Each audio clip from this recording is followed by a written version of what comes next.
Good afternoon, all, and welcome to a New Year's Day special Sky Fantasy podcast stream by Fantasy Football Hub as we look ahead to the weekend after a bit of a crazy week. We weren't planning on doing a stream at all in this next week, but with all what's happened with Man City and Spurs and Everton and whatever else, we thought we would just open up a stream this evening to look ahead to the weekend, but obviously because there's no games after this weekend from Monday until the following Tuesday, we will have a bit of a break then to kind of calm down and reassess. As everyone can see, joined by Paul McAnulty. Paul, did the postponements and stuff affect you much, or did you come out unscathed? Yeah, I hadn't been planning too many transfers anyway, so I think I'll just continue on as I was, and it didn't affect me too much. I think I might have captained Kane on that Spurs Fulham game, but it was a coin flip between him and Salah anyway, so I didn't feel like it was too bad. If anyone's wondering, I'm wearing specs. It's because that calendar that Dan bought me is burnt my retinas. So. I've noticed it's not hung up, Paul. What's going on there? It actually is. Oh, it is. Oh, there it is. Hearts of Midlothian. Fantastic. We're also joined by current Sky champion, Liam Dorrian. Good evening. Well, good afternoon, Liam. How are you? Yeah, good. Good to be back on now. I'm sitting here looking over Twitter, hoping that Cancelo can play on Sunday, because I brought him in Wednesday morning, or Monday morning, so fingers crossed he can play. Cool. Okay. And did the postponements affect you much, Liam? I know you've had a bit of a nightmare, haven't you? Kind of hopping from centre back to centre back. I just had so much bad luck. I had Gabriel brought him in. He got sent off, and he missed the Chelsea game. And then I brought in Matip. Matip got injured when he was on for a haul, and then I took him out for Cancelo. So my luck's bound to change sometime soon. Had a nightmare there, mate. But you're still doing well in the rankings and transfers, I see. So just inside the top 400, so pretty happy with that. Cool. Okay. Didn't affect me too much. I think I've got a pretty template sort of team. Obviously, missed out on Diaz, KDB, Zuma. Missed out on Kane on Thursday, which was a shame actually, because I probably would have captained Salah, I think, but I do think Kane could have got a goal or two there, and I know he's not as highly owned as he was a few weeks ago. Good evening to everyone in the chat. Who have we got on this afternoon? We've got Steve Wright, Brownie, Apex Sector, Johnny White, James Clover, Tom Hartnell, Matt Lowndes, Pete S, Kyle Graham, Marius Ainita, Aaron Alton, Hornet, Glenn Murray, Phil Speck, Off Spinner in a Hurry, Martin Beasley, Dan Cox, sounds like a dodgy character, Gary and Vincent, Andy Cage, Brian Edmondson, and David Rowe. And Happy New Year to everyone too. Thank you for joining us this afternoon. So we haven't prepared much for this afternoon at all.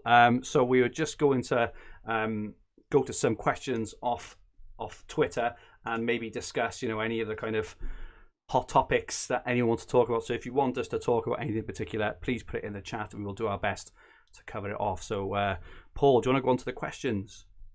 Sure, yeah. So Ryan West asks, is Rob Holding a good shout to replace Podence or Neto now that they aren't needed? Holding would then cover Arsenal captaincy days if he retains his place. Liam, have you got any thoughts on that? Yeah, I think Rob Holding's good. I think he started most games, 6.4 million. Then both games against Crystal Palace, Newcastle. So even if they don't get a clean sheet, I think he still get passing bonus at least. So 6.4 million, I think he's a good shout. Fergie? Yeah, I think he's a decent shout. My only concern with Holding, this is why I haven't brought him in any format yet, is Arsenal's backline just doesn't seem to be very settled at the moment. They obviously had David Luiz out for a while. Gabriel is obviously out now with COVID. I'm not sure what that back 4 or 5 actually looks like, because I know Holding, he played a couple at the start and he was rested for a few. That's my only issue with bringing him in, I think, now early, is there's a long, as we've seen in this last week, right? 9 or 10 days is a long time at the moment in fantasy football and football in general. And you could bring him in for this weekend for his plum fishing against West Brom. Superb. He might not be in, even in the team next week. So that would be my only concern, because they have got Gabriel, David Luiz, Holding, Pablo Mari, and Tierney's also been playing at times in the back three of a five as well. So I'm holding off now, but I think you're probably in the same boat, Paul, aren't you? That if he starts that game on the 12th on the captaincy day, then there's a potential to bring him in then. 14th, yeah, at home at Crystal Palace. So the way I was looking at it, so Ryan asked the question: is a good shout to replace Podence or Neto now that they aren't needed? For me, it's exactly the same way that I was always going to play it, and that I'll use, even though I won't be captain Neto now, I'll be captain Bruno on the 12th. I'll still keep Neto till then, and then probably use Neto as the makeshift to move on to the Arsenal coverage for the 14th. So the two people that I'd mentioned on the pod last week were Holding and Saka as well. So midfielder, I think he's around about the 7 million range. So he's ticking along nicely. Although Holding would be my preference out of those two. Okay. Next question is from Kelvin at Guest Chef. Do you think Neto and Vardy will outscore Bruno and Bamford in the next 3 games? So, to give you context, Neto's games are Brighton away, Everton at home, and I think it's West Brom at home. It's the following game. Yep. I think Neto is a bit of a, and this is what I brought him in for, right? So I didn't bring in Neto expecting him to score like loads and loads of points. He had that 5 for 2 or 5 for 1, wherever it was, over Romeo when he fulfilled the captaincy day, right? Neto's not someone who I look at as in, I'm going to bring him in, he's going to score me loads of points. He's kind of, he's suited a purpose for me. So I think if you're comparing anyone against players like Bruno and Bamford are in your teams, for me, on their own merit. They're big point scorers. They're involved in goals all the time. That's kind of my answer there. I think I would always go Bruno and Bamford, and both of those on penalties as well. I would say as well now. Liam, you had a nice stat about Neto earlier on. Eh? Oh yeah, so the first question I would probably go Bamford and Bruno. Also, I looked on stats. Neto has actually scored more points than KDB this season. Though he's hopeless. He's rubbish. Get him out. So I spotted Neto last week thinking it'd be good for his captaincy, but now Bruno's there. Yeah. I think I'm just going to keep Neto in. He's a decent player. He's Wolves' main attacker. He's scored 84 points, so I'll just keep him in. I was thinking about moving Neto to Romero, but I thought it's not really worth it. And come May, I'd probably regret that transfer. So I'm just going to keep Neto in, and hopefully he scores a few goals. Southampton's got tricky fixtures coming up as well. I think not that Romeo needs good fixtures to be value. But I suppose just a question then now, I suppose, in terms of transfer use. So I don't know where you guys think about this, but from now until overhaul, my transfers are going to be used very, very specifically for covering captaincies. I'm not going to be making any transfers for enablers. We should have done that already, right? So you get your enablers in place for me for the long term, and we whoever made a decision to take Romeo out because we saw a bit of upside with Neto. I personally would now be wasting transfers going back to enablers. I think you should already have your enablers in place. What do you think about that, guys? Or do you think that's just me? I think that's right. I think people tend to be on the players that they want to be on now, like Fofana, a lot of Kufal now. That like Dallas, I think he's now 60 odd percent on in the top 1,000. So I think most will be set on that front. We've had a couple of questions in the chat just sorry about Man City and the players. So we've had a question off Marius. Is it Edison out with COVID? We believe that is right. So I think he put on his Instagram that he was self-isolating last night. We know it's Jesus. We know it's Walker. We know it's Edison. The other two that are rumoured that I've seen, I don't know if you guys know any different, but the other two that are rumoured was potentially Tommy Doyle, who's a youngster. So he put something on his Instagram as well. And then there's, the last one I think is a bit more speculative, but I think people believe it's Torres. Torres. But again, it's speculation, right? So, but I would also say I've seen a bit of panic on Twitter, more around the kind of dream team and Sky teams around Edison, and take him out and take him out right. So he would have been one of the early ones of what happened last Monday night, which is already 4 days ago. There's only another week to go until he's, as long as he's okay and test negative, he can actually come out of isolation anyway. So realistically in Sky, he's only going to miss the game on the weekend away to Chelsea, which is probably not the best fixture for him anyway. So my advice would be, if you have him, to hold on to him. What would you guys say if you had Edison? Would you be looking to move on, or are you happy to kind of ride out a game or two?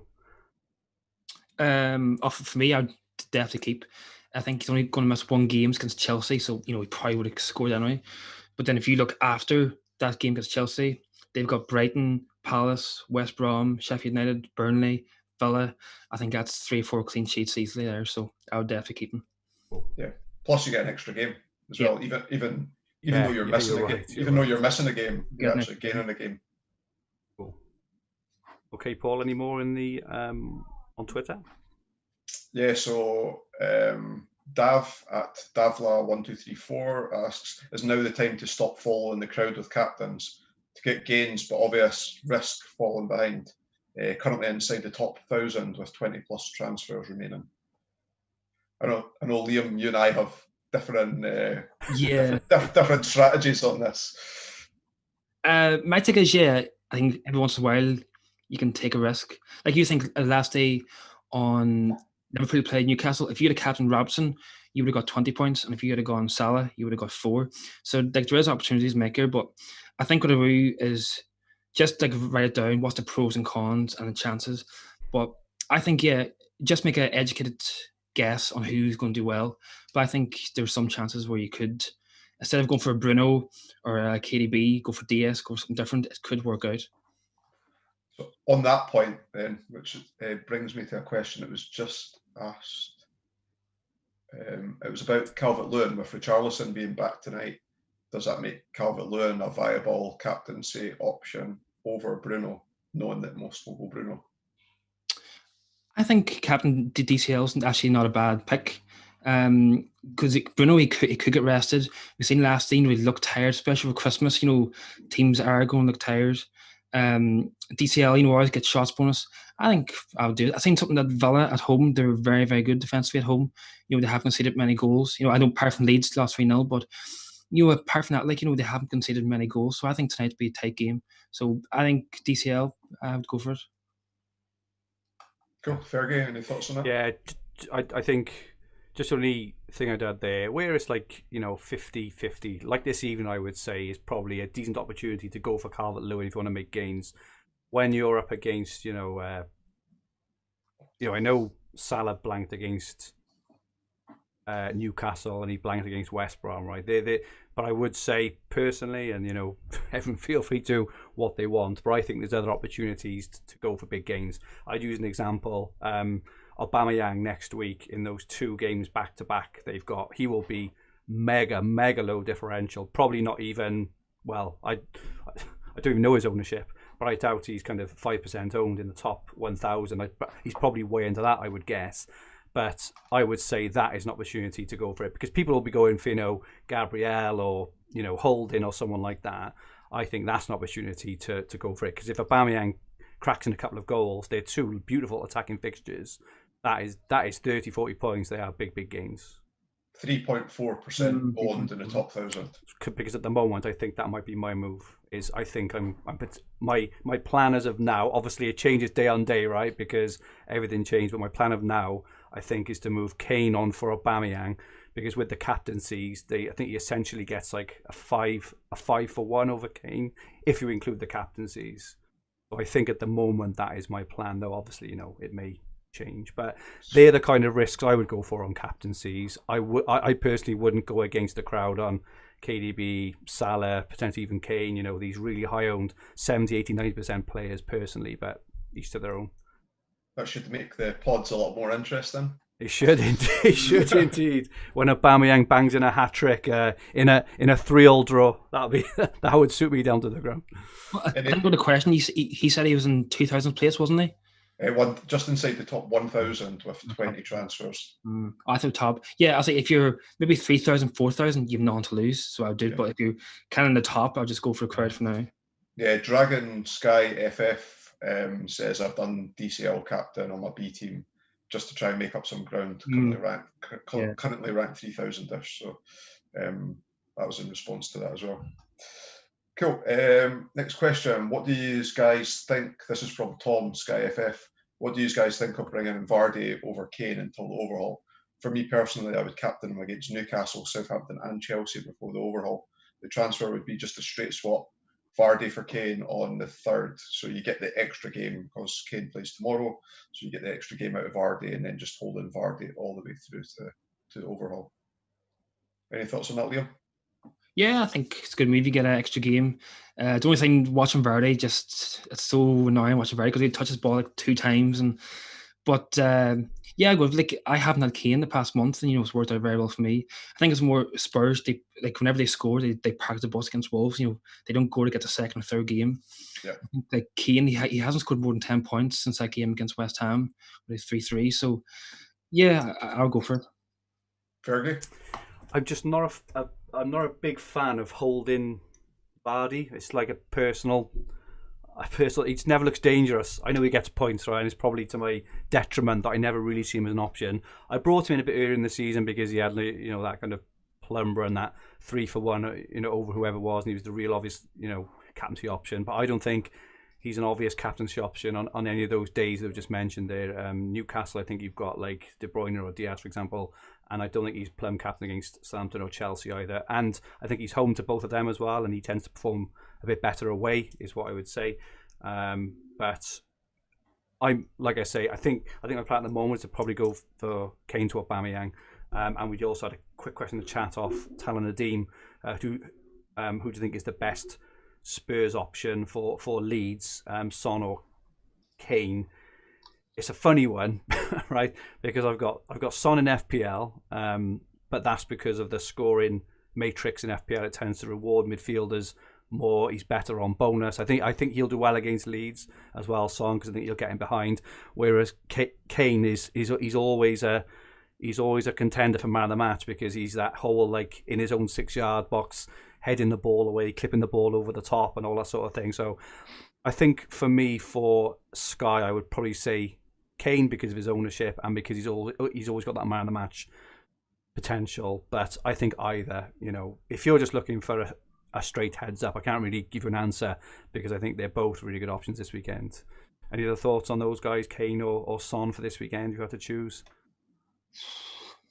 It's kind of flip a coin. They could go either way. It is a bit, yeah. I own them both in FPL and captain Kane. If that probably shows my slight deviance towards that. The West Ham Everton team sheets are in. So I guess the biggest news from Everton is that Michael Keane's on the bench. So it's Yerry Mina and Holgate playing centre half. Oh. Calvert-Lewin, Richarlison are both people the highest owned players. They're both starting. Rodriguez is on the bench. And then for West Ham, Kufal starts. Dawson's retained at centre half, so he's partnering with Bonner.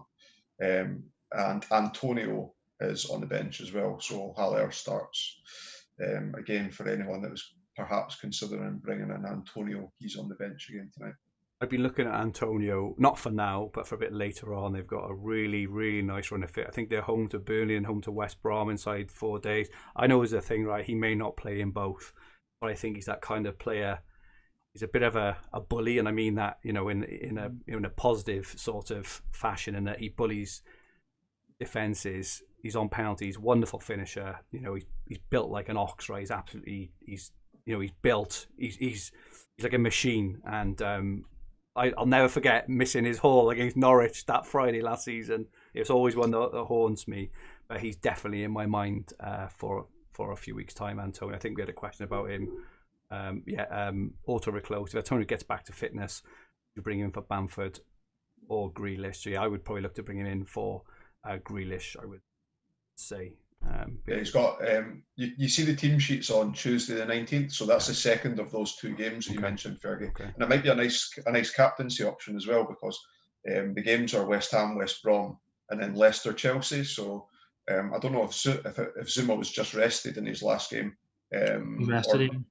Yeah. and if you don't hold any Leicester players, I guess Antonio would be a nice option there for captaincy as well.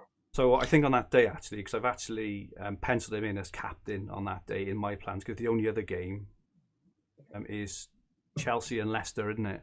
Where obviously, you know, we've mentioned Vardy, potential for Zuma there, but I think Antonio, that's another example of one which I think could be a quite a, you know, a rogue captaincy move that if it comes off, you know, he gets a couple of goals and you know, Vardy just gets an assist or something, or Zuma just gets passing bonus, that's a, you know, a 20-30 point game there as well. Yeah. Auto Reclo says Antonio is premium built, but unfortunately he has cheese strings instead of hamstrings, which I would agree with actually. But yeah. I have a question for you two. How many transfers are you planning for the overhaul? I'm kind of around 2021. What's yours? Same. Yeah. I'm mid-20s just now, so Arsenal captaincy is the only one that I'm same as me locked into, and then I was having a look at opportunities for Man City 3 for, like, what I like to call a pure 3 for 1. So none of this 2 transfers to get in a player and then take them back out. So looking at opportunities to get 2 extra games out of Man City, perhaps defenders, Stones, Cancelo, and I think there's an opportunity. I don't have DCL, but there's an opportunity for those with DCL on after Tuesday the 12th of January to move off DCL and bring in a Man City player. They're at home at Brighton on Wednesday the 13th, so you get a true 3 for 1 running all the way to overhaul. I've got Neto, but I know that. Sorry? There's a 4 for 1 if you take the DCL out after today and bring City player on Sunday. It's a 4 for 1 too. Yeah. I think we're talking off here. I'm a bit nervous this week of making transfers this weekend, knowing there's a 9-day break until the next game.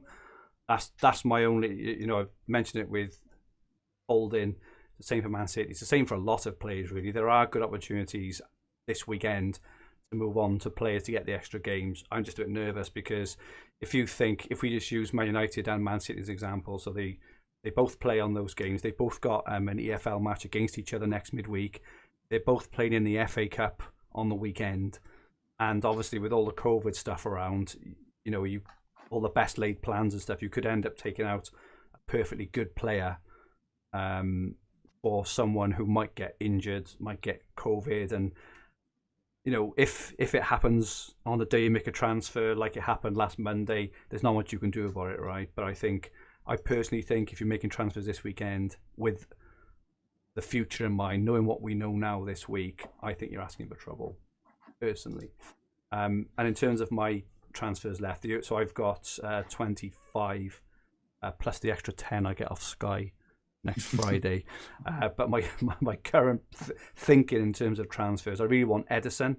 If you look at Man City's games, their games from the 13th of January, look at this for a run of games right until the overhaul. They're home to Brighton, they're home to Villa. They're home to Villa or away to Villa? I can't remember. Anyway, they've got Brighton, Villa, then they're home to Palace, then they've got West Brom, then they're home to Sheffield United, then they've got Burnley, and they finish off with Liverpool. So those 6 fixtures there, you know, if he keeps clean sheets in 4 of those, right, that's 36 points. So I'm quite excited for that move there. I don't know exactly how I'm going to do it yet. You know, the other moves I've got, you know, I've mentioned already, Kane to Aubameyang. So there's the potential. I'm not sure if I can do it there, but you know, there's a potential maybe to go to Kane to Aubameyang to someone else to then release the funds to go from Martinez to Edison, just for example. And I'm tempted by Antonio as well, which I know is a bit of a risk, but I think Antonio is one of those calculated risks where if it doesn't really happen, I don't think it matters an awful lot. You may lose some, you know, a few points on Grealish, but you're not going to captain Grealish anyway in any of these games. I kind of see it as, you know, in the same sort of thing as Neto from Romeo, is that Neto has, you know, had a bit of upside, whereas you're never going to lose that many points off Romeo. Romeo's never going to score a 16-pointer or 20-pointer, right? And you're never going to captain Romeo. And that's the same kind of thinking which I've got in terms of maybe risking Antonio for Grealish. The upside for Antonio is I wouldn't say like limitless. That's probably going a bit far. But Antonio on form again, in those fixtures could score 2 or 3 goals, and whereas Grealish, the fixtures he's got at that time were not the best, and his so he's got away to Spurs and away to Everton in those games, which are not the best, and his ownership is fallen as well. So I think I'm the same as you guys, maybe 20 to 21, but like I say, I think Ederson, maybe Antonio, maybe Stones even as well, right? Because like I say, that fixture run for Man City is just incredible. So they're my answer, Liam. I think too, the people who took out KDB this week, I think they're going to regret it soon. If you look at them, I think most of them probably might take him 2 transfers to bring him back in too. Also in the City, I plan having 4 City players, so I plan having KDB. I have KDB, I have DS, I have Cancelo. I have money in the bank. I was planned to do Ederson, so I planned Martinez play today and then Ederson playing on Sunday. But I'll probably just wait now and I'll bring in Ederson. I think the fixtures, it's a bit kind of away from template, but if they keep them clean sheets, I think you'll fairly clean that table. Yeah. If you had unlimited transfers right now, would you both go for Ederson and goals? I would, purely just on fixtures. But the only downside to Ederson is that if Man City concede 1 goal, then he won't get you save points. Well, very unlikely, but it's the risk you got to take. Yeah, but the way they're playing, they're playing a much more pragmatic game this season, which has obviously halted De Bruyne's, his not halted them, but they've obviously stunted his points. But the way they're playing, they're not even conceding hardly any chances of games, and he's also a really good keeper as well to boot. That if anyone does have to get a chance, he tends to save that. What have they kept? 5 clean sheets in the last 6, is it, or something like that, or 8 in 9 all competitions, or something stupid like that. I think that, I think at 8 million, if you just look at him objectively, don't class him as a keeper, just class him as any kind of player. If he was a defender and every time someone got a clean sheet, he got 9 points, everyone would be all over him because he's that much value. I personally think for Ederson. 4% of the top 1,000, so 40 teams currently on it. I think there's a lot of clean sheet potential in there, and Villa. There's a lot of us on Martinez, a lot of us on Meslier, for example. Meslier, decent. I think his owners and I think Leeds' defensive owners in last week have been quite fortunate, because how Burnley didn't score against them, I'll never know. And Meslier gave the ball straight to was it Dean Garner or whoever it was for West Brom. They should have conceded in that game as well. So I think they've been quite fortunate. Whereas for that 1.7 million more, you could end up with 30-40 extra points pre-overhaul. But any other questions, Paul? I think that's it from Twitter. Ian Parry has just made a really good point. I'm sure most engaged managers know, but with that Man United game now being moved to, was it Tuesday the 12th, means you don't need an Everton or Wolves asset now for captaincy, because that's the main reason why a few of us brought in Neto, and a few brought in some maybe DCL or Podence or someone along those lines, but Bruno is playing there. The only thing I'd say again though is I personally won't be getting rid of Neto ahead of that game, because again, you never know what's going to happen. So you don't want to take away Neto and then for whatever reason Bruno doesn't start that game. That would be a bit of a nightmare. If he gets injured again or COVID or whatever else, that'd be a bit of a nightmare. So yeah. I think David Rowe had a question too. I think he's 2 teams in the top 100 or around top 100, doing very well. So they're both kind of close, and he's saying, should he differ with his strategy or just keep doing what he's doing? What are your thoughts on that? So should he, for his 2 teams, should he do it the same way, or should he start making differential picks and doing stuff different? Any opinions? Go on, Paul. You finished fourth. I think I would. Yeah, I did just pick up that he had asked that question as well. I think I would continue going with the 2 teams, like a similar approach in the 2 teams. and then have reassess that strategy post overhaul. And then I guess if there's any 50-50 captaincies post overhaul, then you could go for one team and one another. I almost think if you try to be too clever, if you're not going to do what you had originally thought that you were going to do in one of the teams, the team that you care less about will end up falling off. I think if you do it like that. That's my opinion anyway. I always play the two teams, and my B team always does much worse than my A team because I try to be too different with it. Whether that's holding back transfers or doing something different. I think it was actually your B team that won it last year. So I guess other people will have different views on that. I think kind of what helped mine last year's B team was my A team did bad because my A team went for the highest owned captain picks. But kind of October time, I did a few kind of differential picks, and that helped me got up.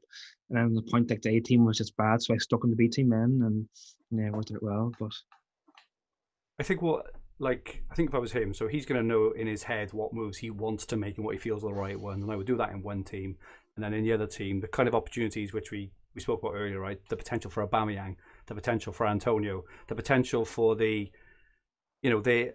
I think they're low risk ones because even if they don't bang, it's not going to be the end of the world, right? Because Holding may get a clean sheet, and passing or whatever else, but it's not going to be a game changer. It's not going to be a he's not going to score a hat trick, right? Whereas Aubameyang could score a hat trick. Antonio could score a hat trick. They're the differences. They're the differences I would go is where it's low risk. If it doesn't bang, it doesn't matter. But if you do hit, you are absolutely laughing. He has a very strange. I think he's a very unusual forward line. He's got Watkins and Wood for Burnley, so it's very kind of different. Very different.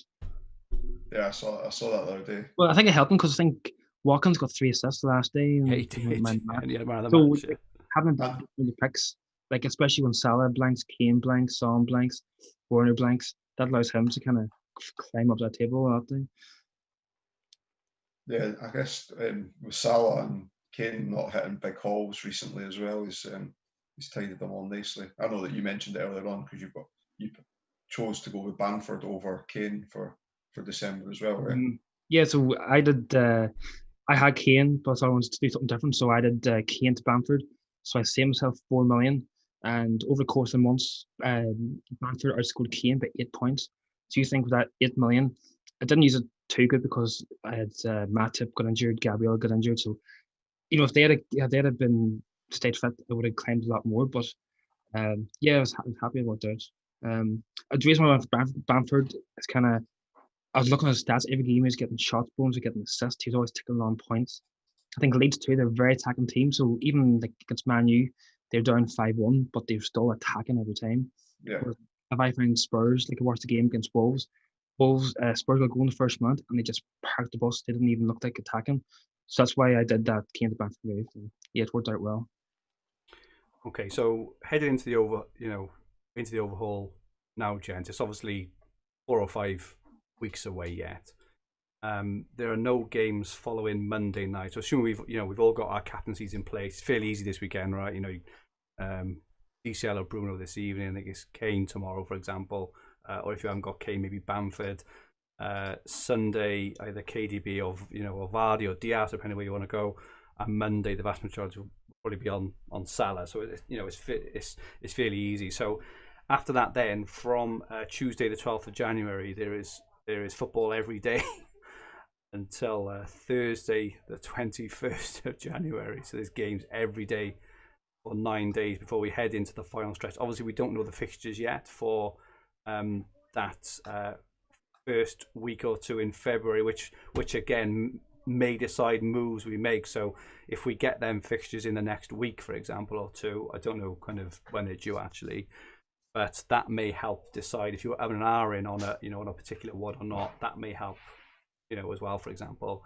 But what are your to summarize it? If I summarize my kind of view from now until then on what on my kind of plans, I'd be interested in hear yours. So I'm not making any moves this weekend. I don't feel that that it's worth the risk, knowing what we know now, right? I've got the obvious captains. I'm not making any moves.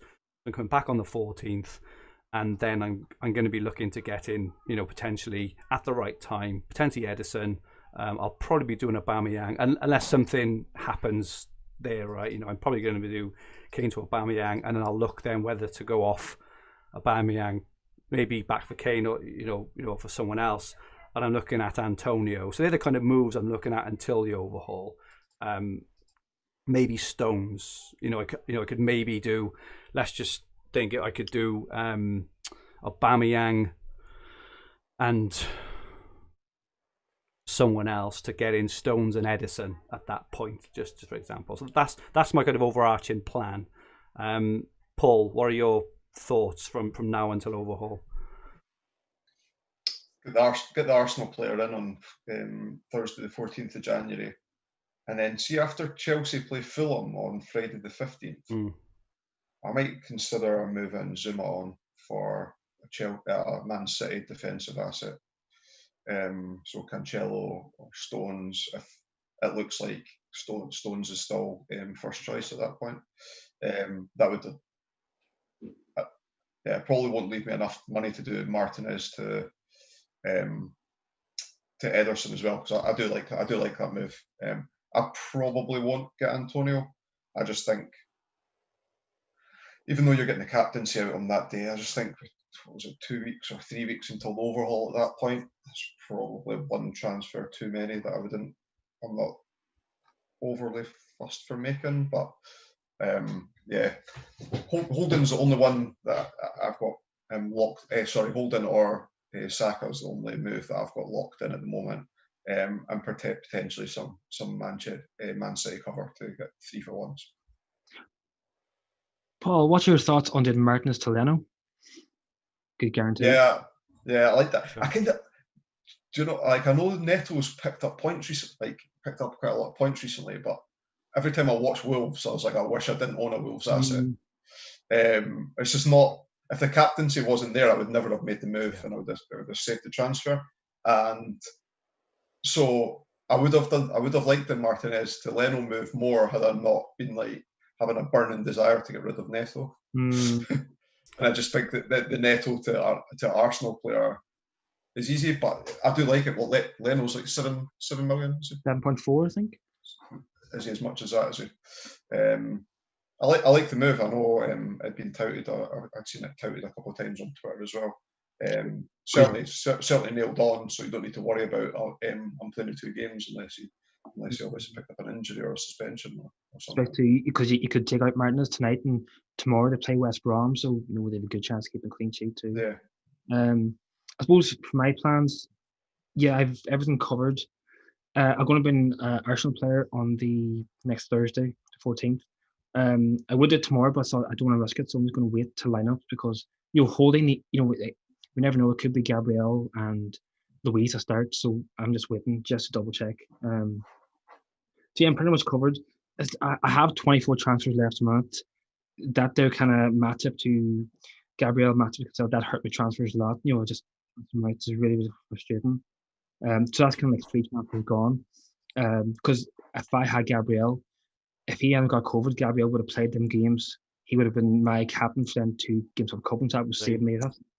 That's kind of like 3 transfers just gone, for no games. It's pretty annoying. So I planned kind of 21-20. I know last year happened to me. I had Sarr in my team for overhaul, and he got injured. I think he had 2-3 games left, but I just kept him in because if I took out Sarr, no one really put in, and I thought just keep transfers, and keeping them transfers, helped me a lot at the very end. You'll find this year, I think, a lot of fixtures be rearranged for kind of April, May. And I think if you have a few transfers left, you'll really climb in the leaderboard because the people that don't have transfers come the end, they're really going to be hurting because you can win in like a City player for the extra game week. A player could get injured and they're stuck with him. So you're really going to make the big moves in April, May. That's when it really gets interesting season. I think that's a really good point, Liam. And I've learned this off Paul, actually. So he articulated it for me at the start of the season really well. And we lived through it at the end of last season, right? Because everyone was making these luxurious moves at the end of the season, and myself, Paul, and Dan were all stuck on the podcast saying, "Oh, we would love to be able to bring in Aubameyang for this game against Norwich, or Bruno against whoever, or even Pope, right? Because everyone brought in Pope at a good point, and he was hitting 22 pointers every game, right? But we were stuck with what we had because we had limited sort of transfers. So the kind of way I look at it now, and like I say, I heard this off Paul, is that there are going to be such a lot of opportunities in the second half of the season, a lot of single game days to really make proper gains. And every time you're making a transfer, if you think, right, what is this transfer going to gain me? So I use this weekend as an example, right? So bringing in Holden this weekend, bringing in Stones this weekend, Cancelo this weekend. Okay, you may get an extra 7, 8, 9 points, right? If they keep a clean sheet, that is. That's if they return.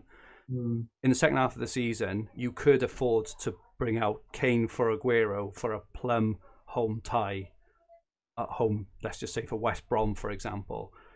At the time for me, that is when you're like, that's money time, that's hat-trick time, right? So every time you're thinking of making a transfer, if it's not for the long term, really think about it, and think in April or May, when everyone has no transfers left, and you can bring in Aguero when you can see that he's starting in a plum home game. That's the time to use them and make the real gains. That's like 50-point material there, right? So I think that's a really good point there, Liam. I say I learned that. United, my team too last year. If you might see my team, I finished with 4 Man U players. So I used my transfers to bring in Man U players because they had something to fight for. So I had Exactly. TA. I took it out. I took TA out because Liverpool had nothing to play for, so they don't really care, and he got rested twice, I think. So I took him out and brought in Rashford. I brought Rashford and Martial in because both of them were the main strikers. And Man U had something that they were fighting for that top four. And the best was the game against Palace. I had the former players. Maguire got a clean sheet. Bruno got I think assist, and I got man of the match. I had Rashford got a goal. Rashford set up Martial. He got a goal. He got shot bonus. It was just a dream game, man. Awesome, yeah, and that's it. So we had one last question. I can't remember who asked it. It's in here somewhere, just about any kind of overhaul planning. So I certainly haven't been thinking about the overhaul. I think the only strategy I've had in my mind is that the big teams tend to keep more clean sheets in the second half of the season. That's the only thing is kind of in my mind. So my potential initial thoughts, depending on who's top of the league, who's chasing what, the potential to kind of block up really big at the back and rotate strikers with my transfers and my kind of initial thoughts. But they're very, we're a month away, right? Liam, any kind of overhaul thoughts as yet?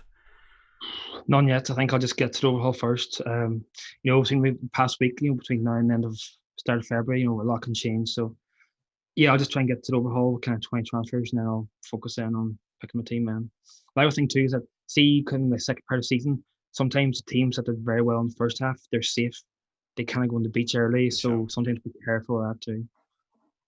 And Paul, any overhaul thoughts yet? I've not even looked. I don't know what the fixtures are afterwards. Although we think that the Spurs Fulham game will get rearranged for then, and then there's the Man City Everton game. So all 4 of those teams will likely pick up an extra fixture. I don't know how early on in the season that will get added. And Villa, I think, are due an extra fixture, aren't they, as well? They've only had the one rearranged. So yeah, this is the time. And there's also FA Cup as well, because fixtures are going to be moved around potentially with the FA Cup things as well. So there's the potential for, if teams get through in the FA Cup, I think it's to the 5th round in it. That's when it starts to affect fixtures then, doesn't it? So there's potential later down the line for a lot more 3-for-1s, 4-for-1s than there is early. But just until second half of the year, Man U and Spurs are both in the Europa League, which means they're both probably going to play on a Sunday. Shout. So you could have a lot of 50-50 between Kane, Son, or Bruno. Yeah. Be interesting. There. Okay, I think that is it from us, gents. So my advice this weekend is just to sit tight, don't do anything rash. Remember, we've worked. I think I put out a tweet, on Monday when it was the chaos. I think I put out a tweet. Just don't ruin, 4 or 5 months of discipline and planning now. Just to, blow your load on Wolves players and Burnley players and whatever else when you're taking out Man City assets who've got this incredible run of fixtures through January, especially defensive fixtures, I think. But yeah, just like sit in your hands and see it out.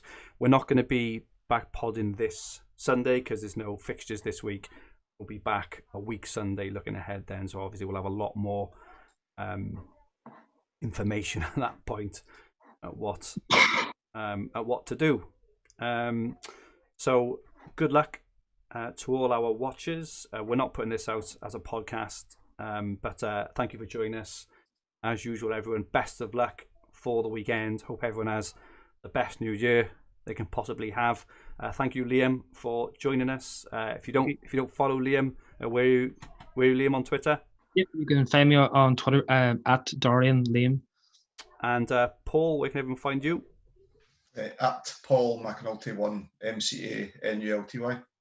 Okay. Don't forget our website is fantasyfootballhud.co.uk, where you'll find everything you need for fantasy football all under one roof. Dan Cox's article went out I think yesterday as well. So there's some advice in there as well. We all wish you Happy New Year. We'll see you a week Sunday. Good night all.